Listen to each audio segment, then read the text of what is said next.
Welcome into another edition of the Talking Fantasy Baseball podcast. My name is Eric Henriksen alongside Josh Day. Josh, how you doing? Doing pretty good. Ready to talk some fantasy baseball. How are your matchups going this week?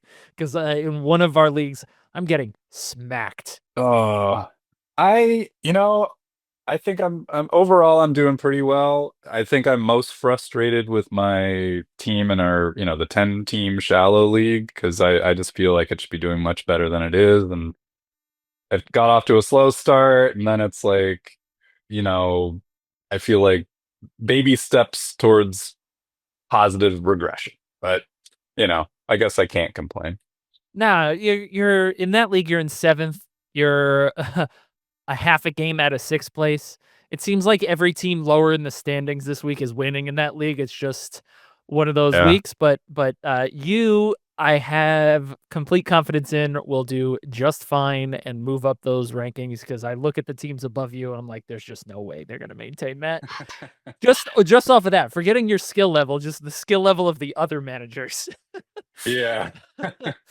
But yeah, anyway, I it's a long season. We can't say that enough. It is May 9th. Yep. So everything still needs to be taken with a little bit of a grain of salt. So with that in mind, this week we're going to be talking about some trending players of the week and some early season stories we haven't yet touched on. Again, small sample size early in the season, but maybe some things that you want to keep a lookout for that might be interesting and that may have some staying power. And in some cases, hopefully, doesn't have any staying power. But before we get into that, just a friendly reminder to please subscribe, leave us a 5-star rating. We're available on all major podcast platforms, including Apple Podcasts, YouTube, Spotify, wherever you get your podcasts. We have a lot of players to cover today, so let's not waste any more time and let's jump right in. All right, Josh, these are some trending players of the week, some highly added players, some stories coming out that maybe some people have finally caught on to around the fantasy baseball world. And first up is a guy who you laughed at me for adding at 3 a.m. one day, and another member of our league laughed at me for adding at 3 a.m. a few weeks ago, and he did absolutely nothing for me. And so he since was dropped, but he was picked up this week, and that is Maikel Garcia of the Kansas City Royals, who's breaking out maybe? Like if this was the breakout, this is what it would look out. Yeah. This is what it would look like for him. So what do you think about Maikel Garcia? Are you still laughing at me for picking him up? I will admit the other day I was tempted to pick him up. But instead I picked up Luis Robert instead. Yeah, I don't know. I mean, like you said, this certainly seems like a step forward in his development. I'm not sure that power will ever be a big part of his game, which I think ultimately will cap his ceiling. He also had a hard hit rate of 50% back in 2023, but only hit 4 home runs that season. So I think I would temper expectations on power production. Though I will say he'll probably have a career high home runs this season. Maybe, I don't know, 12 to 15 range, I would Not hard to guess. do when you're already at 4 and it's May 9th. So, but I think, managers are probably mostly expecting speed and a decent average at a weak second base position from Garcia. So, in that sense, yeah, I think he makes for a great starting or fill-in second baseman. Yeah, I think he's interesting for the time being. While he's hot, his average exit velocity is up about 3 miles per hour this year. Launch angle's gone up a little bit too, but the barrel rate is still only about 7%. Hard hit rate, although it's up, he's just not a power hitter, right? So maybe now Yeah. he's a decent enough hitter to be rosterable, but I don't think he's going to be a standout in any category but stolen bases unless they move him up in the lineup and then maybe he'll give you some runs cuz he'll be on base. He's definitely increased his walk rate and cut his K rate. So you're looking at a better hitter but maybe not a fantasy standout in anything but speed. I agree. But I'm glad you're not totally laughing at me anymore now that you were going to add him. I was just a little early for the hot streak. Yeah, But yeah. Yeah, it is what it is. I did drop him, and I think whoever picked him up hasn't gotten much production either. That seems to be the case, right? You pick these guys up off the Right, wire, yeah. and you miss the hot streak, and then all of a sudden you're dropping them again.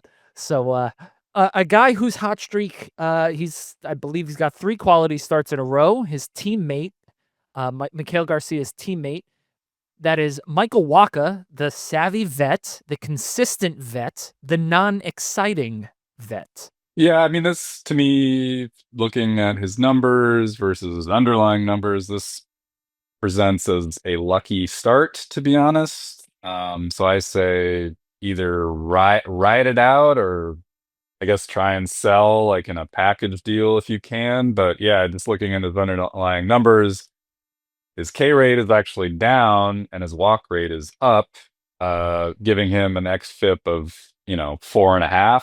Just seems like a good early streamer to me. Yeah, he had a good matchup this week against the White Sox, and then next week he's a two-start pitcher at Houston and home against St. Louis, which is a pretty decent two-step, especially with Yordan Alvarez out of the Astros lineup. So Waka might be a good use now kind of ratio stabilizer, but if you play in a K per 9 league like we do, or even a K to walk ratio league, he may not be the most helpful because he's not going to strike out a lot of guys. And because he's not going to strike out a lot of guys and that walk rate is up, you're not going to get the benefit of the K to walk ratio.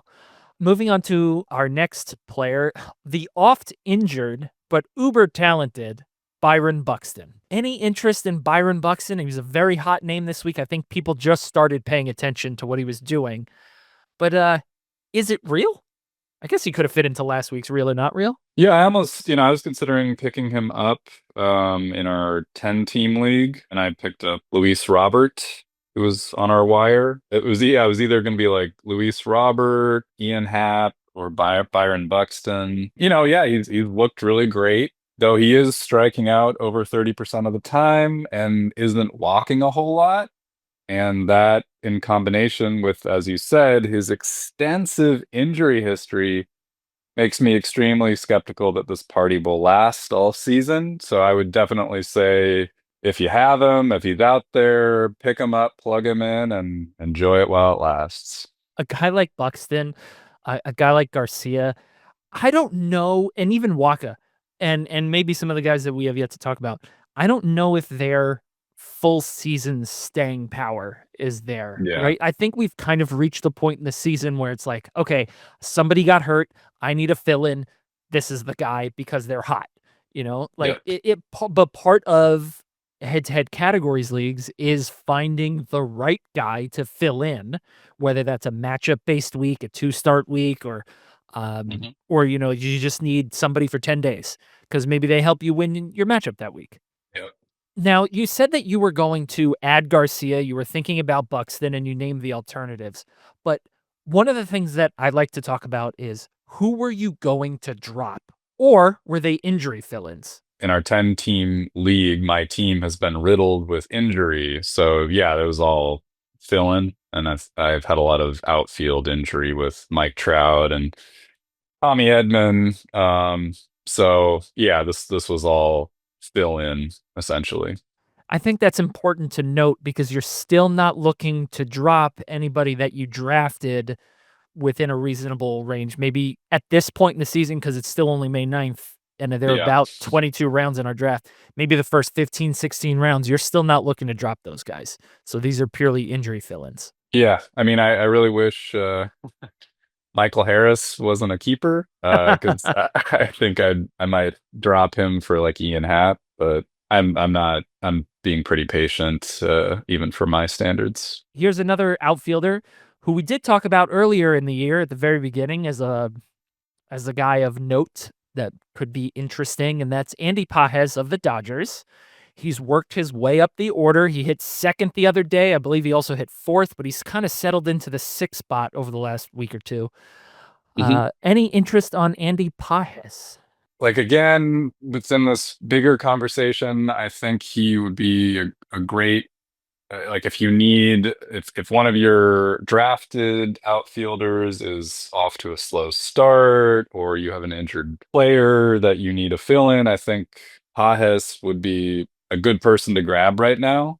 I think long term, I'm not that excited about him unless I was in like a deeper league, perhaps something like 12 teamers and deeper. To me, I've kind of noticed like there's this, I know in the industry, glob is used a lot for like starting pitchers, but I kind of think there's a glob forming in outfielders. Mm, And to me, he kind of like just like looking at his projections, what he has to offer, he kind of seems like a lesser, like there just seems to be a lot of outfielders that hit like mid 20 homers and maybe steal like 10 bags and hit 250 to 260. There just seems to be like a lot of guys like that. I yeah. mean, like Ian Happ is just like sitting Yeah. on our waiver wire and a 10 teamer. So he just kind of seems like a lesser version of that. So I'm like not that excited about him long term. Maybe I'll be wrong and you everyone can laugh at me, but I don't know. I mean, sure, he's hot right now. Pick him up, plug him in, but yeah, he just kind of reads as kind of this globby outfielder to me. I'll touch on Pajes real quick, and then I want to talk about that globby outfielder take because I think it's a really good one.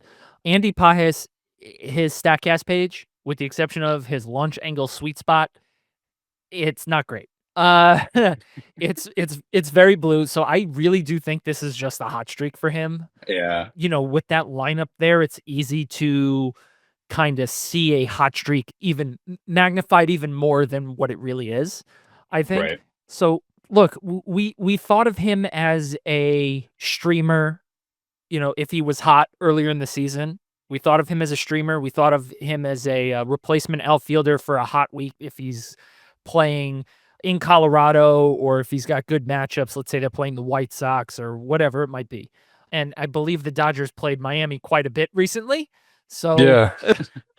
maybe take what Andy Pajes is doing with a giant grain of salt. Yeah. But I want to touch on that globby outfielder take. I do think it's a really good one because if you look at the fantasy rankings, if you go to like Fantasy Pros and you look at the rankings of outfielders rest of season, and you take a look in the, I want to say 28 to 40 range, like those 12 Hmm. outfielders, you could probably extend it a little bit past 40, but that range of outfielders just like all the same. Yeah. Yeah, yeah, yeah. You've got Cedric Mullins in there. You've got Yep. Ian Happ. You've got Luis Hmm. Robert is in there. He might be a little bit different. Now that's the second time we're mentioning him on this podcast. I know. He's leading the league in stolen bases somehow. I know. Again, for now, But it's like it awful is. It's how in how some can you areas. stomach? He's batting below his weight, and I know. anyway, that range is just so globby. It really Yeah. is. If you have one of those guys and one of them's on the wire and your guy is hot and the one on the wire is not, don't make a move. And if the one on the wire is hot and yours is not, switch them. Like there's all of them Yeah, have the exact same value. I think that's a really interesting yeah. Hmm. take.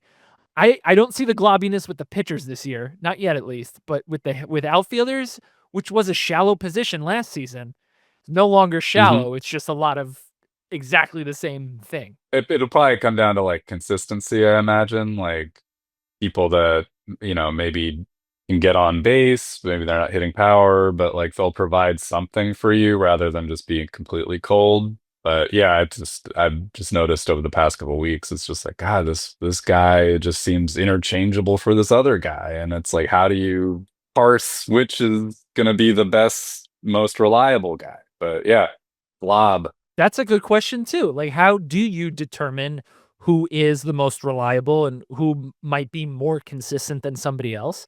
I think you look at, K rate, contact percentage, Hmm. team context, I think becomes important. Sure. And then I'd say their history as a player. Sure. So maybe go off those three things if you're trying to weigh between, 15 outfielders that are the Spider Man meme with each other. Exactly. Moving on to St. Louis, we've got Matthew Libertor. I know he's a point of contention for you. It's I don't know. I'm not a big hater on him. I've just been, he just hasn't really done anything for till now. it's true. Big time prospect though. maybe he's putting it together. What do you think? Yeah, as skeptical as I might have been, he clearly seems to be taking steps forward and refining his arsenal. I don't have any shares of him anywhere, but I believe he's been able to sustain his jump in velocity and command his pitches well, which is leading to a higher K rate and a lower walk rate. Now, it's not a super high K rate, which makes me skeptical that he's like ascending to ace-dom, but hey, maybe he could become a solid part of your fantasy rotation going forward. And that's also a valuable thing. Yeah, everybody that you have interest in doesn't have to be the stud, right? Like you obviously want to Yeah. find the stud, but it's okay to find the fifth, sixth, seventh guy in your rotation that maybe you don't have to swap out constantly or that you don't have to worry Yeah. about. I personally am a fan of building a pitching staff where I don't have to stream. I don't have to worry about starting them on a week to week basis, just like, Yep. are you starting Gavin Williams this week? I don't think so. Okay. I don't know. I don't look. My fingers are crossed that Bubba Chandler gets called up so that I can drop Gavin Williams where I have him because that's the roster spot to do it with, unfortunately. But yeah, I think Matthew Liberatore is taking a step. Now, maybe the strikeouts aren't there this year. Maybe they'll be there next year. His K rate is up, although it's not, more than 1 or more than 9 K per 9 is what I should say. ERA indicators are all really good. They're right around where he's at with his ERA. So I think Liberatore, yes, he's got the velocity gains. His slider has become one of the nastiest pitches in baseball, believe it or not. So I think he's taken a step forward, and he probably is more interesting than Walk, I'd say, right? Oh yeah. I would definitely target Liberatore. If he's on your wire, I'd definitely go grab him. Another pitcher that was hotly added this week. I mean, like tremendously. I think his By yeah, me. by you. And I texted you and I was like, I should have made this move and I didn't. Too conservative sometimes. I think we mentioned that early. I am too conservative. You sometimes are too aggressive, and we balance each other out in a nice way. And that is Dodgers Ben Kasparius pitched 4 innings in a bulk relief role earlier this week. Hmm. He got up to 70, 72 pitches, somewhere in there. Any interest long term in Ben Kasparius? Mm. Because I don't believe he's actually starting the next game. He's sort of getting a chance with the Dodgers. But yeah, it's I major questionability if he's going to have any sort of long-term impact with the Dodgers rotation. Also in his first start, he followed an opener, which is not great for fantasy value if you play with quality starts. Now, if you play with wins as a category, I think that he could be great pickup for that sort of format. He seems to have talent. I think he throws what, 3 or 4 different pitches. So Yeah. I think that's why he's kind of generating this Yeah, buzz. he's got a starter's arsenal. Right. But I think in this last start, he kind of showed like kind of a lack of polish. So I think he's still a bit raw. So that in combination with just the mixing and matching and the openness of the Dodgers and their luxury of, all these different, they have like Landon Mack and Gonsolin. I think Kershaw's about to come back. I don't know that you should get cozy with the idea that Kasparius will be like a major impact of your rotation for the whole season, but I guess he could be a decent stash if you're lacking, like starting pitching depth and the wire is barren. That's why I picked him up. I think in our 12 team league. I will say 2 negative things I think work against him beyond the ones that you've already mentioned. First is that he had a walk problem in the minors, Yeah. and we've seen pitchers who do have a walk issue take a long time to sort of acclimate. Gavin Williams is a great example. And in his bulk relief start, he did have the highest exit, like average exit velocity off the bat. And this was against the Marlins. So he was hit harder Hmm. in that extended outing than he was in any of his previous outings. And I mean, he had multiple 2-inning and 3-inning relief outings before that. Mhm. So I will say he is very interesting, I think, in the long term, but just be aware that there are some red flags that are Yeah. showing themselves early that maybe some people are ignoring a little too much. So I think, like you said, he's raw, and you just got to get some refinement. And then there are just two more players I just wanted to quickly mention, and we were not going to dive too much into them because I don't think that they're worthy of a deep dive because I think they're just a flash in the pan. But in another case of the Orioles front office, total Oh mismanagement, my God. Kyle Stowers is raking for the Marlins and not for the Orioles. I do think it's just a flash in the pan. It's just a hot streak because nobody was really paying attention to him before he had a 2-homer game. And then in a case of what year is it? Javi Baez is like relevant for a second. Yeah. And I think it's just that. It's just a second because I don't know why pitchers are throwing anything close to the strike zone for him. So I just wanted to mention Kyle Stowers and Javi Baez. I think they're just hot streaks, flash in the pans, and don't get too excited to add either one of them. All right, so next up, we've got some early season stories. These are guys that we haven't really covered much yet, but they have either struggled mightily or had major success so far. And so I think they deserve some attention. So I just wanted to talk about them because I think they've been at the core of a lot of questions at the beginning of the season here. And first up is Sandy, good old Sandy Alcantara, innings Yeah. workhorse, first season back from Tommy John surgery. He has struggled mightily. I don't think I've ever seen an ERA that high Yeah. for a starting pitcher who hasn't been on the injured list yet this season. So Yeah. I know you It's have a brutal. share. What do you think of Sandy? Yeah. I think going forward as a fantasy manager, I think any pitcher coming back from TJ is just a major red flag. Oftentimes we remember the good times with these pitchers and we just assume that they're like robots and we just pick them up and they're going to be who they were. But I think oftentimes it takes them, a season, if they're lucky, maybe like half a season to kind of refine and refine their how to pitch. Yeah, their form. Yeah, The biggest issue, I mean, his K rate's slightly down, but he was never really like a big strikeout pitcher. It's this walk rate is way up. So I think his command is clearly broken right now. And I just think he's not really startable.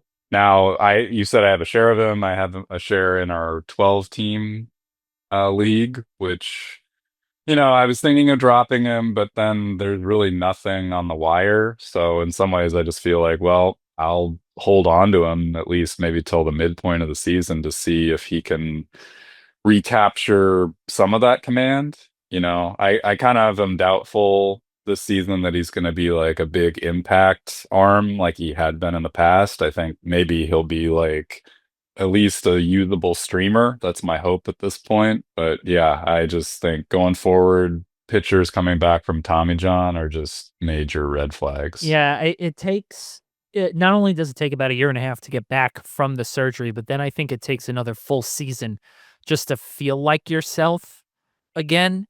Yeah. At least that's what I've read. I haven't had Tommy John surgery, but yeah, it's not simple. Even though a lot of guys have it these days, I feel like it's oh, he just had Tommy John surgery. It's like, yeah, that's kind of a big deal.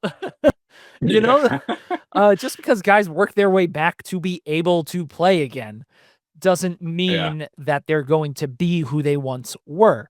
Now, some positives of Sandy's last outing. Lowest walk rate in a game so far this season. The negative, highest average exit velocity off the bat Yeah. this season. So he was like, okay, I'm just going to put it in the zone today. We'll see what happens. Well, he was getting Yeah. hit hard. So I don't know if throwing more strikes is better right now. I don't know. No, honestly, he struggled, and there's gonna have to be some patience to see if he even gets back to what he was in 2023, which was still an innings eater, but not a Yep. great fantasy option with an ERA over 4 and a K rate under 8. Now, was he healthy most of that season? I don't think so. No. He's obviously not back to who he was, and he's going to need the time, but I don't know if he ever will be a top end fantasy option ever again unless the major volume comes back 200 plus innings. I agree with that. Another guy who has struggled mightily is out of the Yankees bullpen. That's Devin Williams. Talk about bad. Hey, the other night he had a strong inning, struck out 3. Although I think he hit a batter, but Well, look, baby steps. So 3 strikeouts is great, but I think that was off the heels of a really terrible outing. well, that was on Weaver though. Well, Williams loaded the bases, and then Weaver gave up the RBI double to Machado. But Williams loaded the bases. All right. So what's really going on with Devin Williams? Is he ever going to be back to the absolute force of nature he was in the Milwaukee bullpen? Well, I mean, he needs his strikeout rate is way down, and I think he doesn't have the feel of his airbender pitch, Definitely not. and it's not going to happen unless he can rediscover some semblance of that. Now, I think it's in his best interest to do so, and it's also in the best interest of the Yankees for him to do that. So I invested in him in our 10-teamer. So I'm not dropping him. I'm holding hope that that certainly happens. I guess we'll see. I'm tallying up his innings from the previous 4 seasons.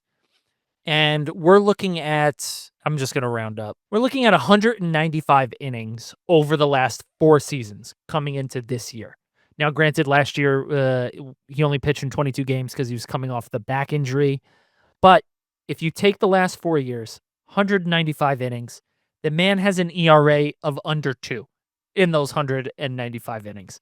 So you're looking at a full year's worth of a starter's workload with an ERA under 2. This year, he's pitched 12 and 2/3 innings with an ERA of 9. So small sample size is something that applies to every reliever, but like this is such a small sample size relative to the success that we've seen him have over the last 4 years. I didn't even include 2020 when his ERA was 0.33 over 27 innings. Okay. So that's even more impressive. So like give him a chance to work it out. But yeah, I think you particularly, and a lot of people probably invested way too much draft capital in Devin Williams to drop him at this point in the season. All right, next up is the rookie out of Detroit, top pitching prospect, Jackson Jobe. He's not been great so far this season. He just got smacked in Coors, but Coors is undefeated. So what are you seeing out of Jackson Jobe? Is there something there? I think we're watching a pitcher figure out the big leagues, and I think it's a pretty big struggle so far. I mean, low strikeout rate, high walk rate, high home run per 9 rate. There could be some positive signs within his starts. I mean, I know you have a share of him, but I think it might take him the better part of this season to find his way in the majors. I mean, I think we've kind of seen this except for actually no, I think even with Tarek Skubal, maybe he's kind of following some of these Detroit starters, that are now kind of finding success, like Casey Mize. I don't know how real that is, but he's finding success this season anyway. And Skubal, so perhaps it's just going to take him time to find his footing in the majors. Look, the ceiling is probably very high. The floor for this season is very clearly very low. Yeah. I have toyed with the idea of dropping him in the league where I have him, and the only thing preventing me from doing that is that it is a keep forever league. Now, you can only keep 6, and I have 6 hitters that are definitely above him in the keeper totem pole. Oh, yeah. Like these are first round caliber bats that I have. So Jobe is not somebody that would be a keeper, but I do know in this league, pitching is so scarce. You kind of alluded to that, not dropping Sandy. Pitching is so scarce, it would stink to drop Jobe where he could just figure it out. Like, he has the talent to just figure it out. And Detroit seems to know what they're doing with pitchers. He's what, 22 years old? He's very young, but yeah, the walks are killing me. Yep. The ratios are killing me. So I honestly, in a contention window, I don't know how much longer I can hold on to him. So I do hope that he figures it out sooner rather than later. Definitely can't start him right now. No, you can't. And I made that mistake and I shouldn't have. I think in a redraft, I'd probably move on if there's like a better streamer or someone else you might be interested in that's showing, like Liberator. Yep, I would do that. Definitely in a redraft. Keeper, I think maybe I'd hold for another month. I think, a trend with pitching that I've seen, I think we've talked about this, but it just seems like it takes, a lot of these young rookie pitchers it usually takes them a season or two and kind of into their mid-20s where they kind of really find their professional form. Yeah. I want to not necessarily, I'm not comparing him to the guy I'm about to mention. I'm not comparing Job to this guy, and I'll reveal who it is in a second. If I just look at these numbers, he debuted in 2008 for Arizona and then pitched for Detroit from 2010 to 2014, where he became a workhorse and an ace. Max Scherzer took a couple years to figure it out. Mm-hmm. Scherzer debuted at 23, but his first year as a full-time starter in the big leagues, he was 24. Job is 2 years younger.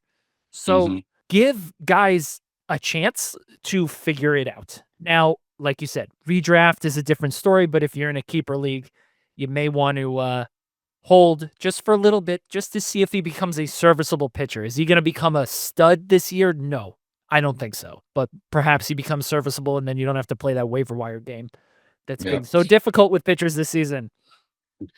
But you know what hasn't been difficult this season playing the waiver wire for is hitters. Like we talked about earlier, there's that glob of outfielders.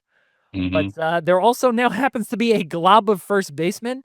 And whereas we've talked a lot about Soderstrom, Manzardo, Torkelson, we've talked about them a ton. They've been talked about across the industry a lot. But I think one guy who hasn't gotten as much attention, who may be the most impressive out of them, to be honest, is Jonathan Aranda. What do you think of Jonathan Aranda, who has first and second base eligibility on Yahoo? I don't know that I'm as on the hype train for Aranda as you and some other people. I mean, I'm not really excited about him as a first baseman. I think maybe he's a good second baseman. Fair. I don't really consider, like, I want my first baseman to like really bring the power. Now I know his ISO is way up to start, but I'm a little skeptical about his power production for the rest of the season. Also, I don't really it's hard for me to get excited about Rays hitters. Yeah. I feel like we went through like a similar craze with like Yandy Diaz like several seasons ago, and he's never really kind of met the fantasy world hype. Now, I will say, I think Aranda has been a really great again, if you have like an injury, you need to fill in. I know you had Ketel Marte on the IL, so he was pretty clutch fill in at second base. But he's sort of been in and out of the lineup. Maybe he's playing more now, but it seems like the Rays were sitting him against lefties. I don't know. I think we were talking about in terms of first baseman, Rice, Tyler Soderstrom, and Torkelson. I think I would take the first three. I think I'd take them at least at first base over Aranda. That's fair. I can understand that, especially because he does get platooned from time to time, and the Rays can drive you absolutely nuts with that. Oh man, it's so frustrating. But if you look at his StatCast page, it's lit up in red. He's in the 90th percentile or higher in expected WOBA, XBA, X slugging, average exit velocity. Let's put it this way. When he hits the ball, he's crushing it. Okay. Maybe his numbers look a little bit better than they truly are because they are hiding him a bit against left-handed pitching. So that's entirely possible. But on the slate this week for the Rays, all righties. So if you need a second baseman or a first baseman this week and you're in a Yahoo league, maybe pick up Jonathan Aranda. Just saying. All righties on the docket.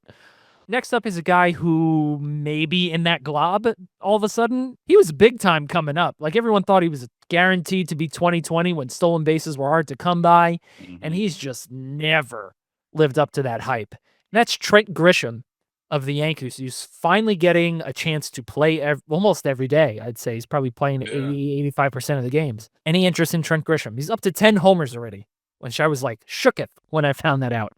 Yeah, it's a pretty he's kind of a confounding player just because yeah, I recall he had a lot of hype. I think he was like a Milwaukee Yep. prospect and yeah, it was like 20 he was going to steal a lot of bases, hit for some power, and then it's like it seems like he kind of disappeared. He kind of became like glove first, I think, when he was with San Diego. You're putting that nicely. He hit under 200 the last 3 seasons. So to me, I would bet on this just being like a happy hot streak for the Yankees, you know, like in a good team. Because yeah, last season he was just like a defensive replacement. I feel like, Yeah, that's exactly what he was. right? Like they wouldn't even start him. He would just come in late in games and finish up games and stuff like that when the Yankees were leading, you know. And also he's kind of reading like like the the globby outfielders Yeah. that we alluded to, where it's like, okay, well, let's assume he maintains some semblance of his early success here. You know, in Fangraphs, I can't see beyond 2019 or past 2019. But, you know, he's never hit 20 home runs. So let's say he hits like 22 home runs. So, combined between the minors and majors in 2019, he hit 32 home runs. Oh, Yeah. 13 at double A, 13 at triple A, 6 at the major league level. So, and that was a full season. That was in 148 games. So the power might actually be there, but it definitely has not been unlocked at the major league level for an yeah. extended Well, period of time. yeah, at Yankee Stadium too. So, you know, Well, and Yankee also they'll, Stadium and then George Steinbrenner Field yeah, because they yeah. played the Rays down there too. So that's like extra Yankee Stadium. I guess you could squint, you could see a world where he hits 20-ish home runs, but he's no way he's hitting close to 300. No. I would kind of put him like at the back of the glob Yeah. because I think he's probably hitting under 250. I personally just think this is a hot streak for Trent Grisham. It's an extended hot streak. He didn't have a chance to have a hot streak last year, probably for good reason. When you hit, where is it? When you hit a buck 90 last year, after you hit a buck 98 the year before that in 153 games as a full timer in San Diego, and a buck 84 in 2022 in 152 games as a full timer in San Diego as well. Now, granted, San Diego, not a great place to hit. Okay. Even Juan Soto had a hard time hitting there, and Yankee Stadium, great place to hit for a lefty. I Mm-mm. don't buy it. I really just don't buy it. I don't either. Now, how about this next guy? Do you buy Jorge Polanco? Because that man is on fire. I think I don't know. I mean, he was so Yeah. bad. Um, or was he bad? It just seems like he's very streaky to me. But, you know, last season he produced 16 home runs and he hit 213, but I guess that was the, you know, but he just seems kind of like, I don't know, not that exciting. I mean, in 2021 he hit 33 home runs and hit 269. I don't know if that was his PED. I don't know. That was Oh, that might explain why he's had a knee problem for a couple years too. Because when you take uh steroids and you stop, your body starts to break down. Look at Alex Rodriguez. Just saying. yeah, so I don't know. I think this is to me this is probably a hot start because I mean he's only striking out 10% of the time, which he's never like really done, especially in the past 3 seasons. You know, it's been more like mid 20s to high 20s. To me this screams hot streak. And again, I guess this is kind of a through line of the show. Like if you have an injury or a slow starter, pick him up and plug him in and, you know, ride the streak, I guess. He's got a home run to fly ball ratio of 28%. So I think there's a lot of good luck going into that, especially when you play at T-Mobile Park, which is a very bad hitter's park. Oh yeah. So I agree with you there. Jorge Polanco is a great hot fill-in at the moment on a heater. And again, small sample size. I said this at the beginning of the episode. It's May 9th. Don't go crazy. Still have patience. But again, a lot of these guys, with the exception of, I'd say, Alcantara, Devin Williams, a lot of these guys are injury fill-ins, are back end of the roster ads for the moment. And I would say maybe Liberatore's kind of working his way into possibly a roster mainstay. Circle of trust. The circle of trust. It's very hard for pitchers to enter the circle of trust these days. We talked about that earlier in the week. But yeah, if you need a guy, here's a bunch that we talked about today to help fill the holes in your rosters. Maybe you're waiting for an injury to come back, or you just happen to have a streamer spot available. But yeah, that just about wraps it up for this week's episode. We'll be back next week with 2 new episodes at Midweek Minutes to get you caught up on all of the most important news and notes from around the league. And of course, our full-length episode as well.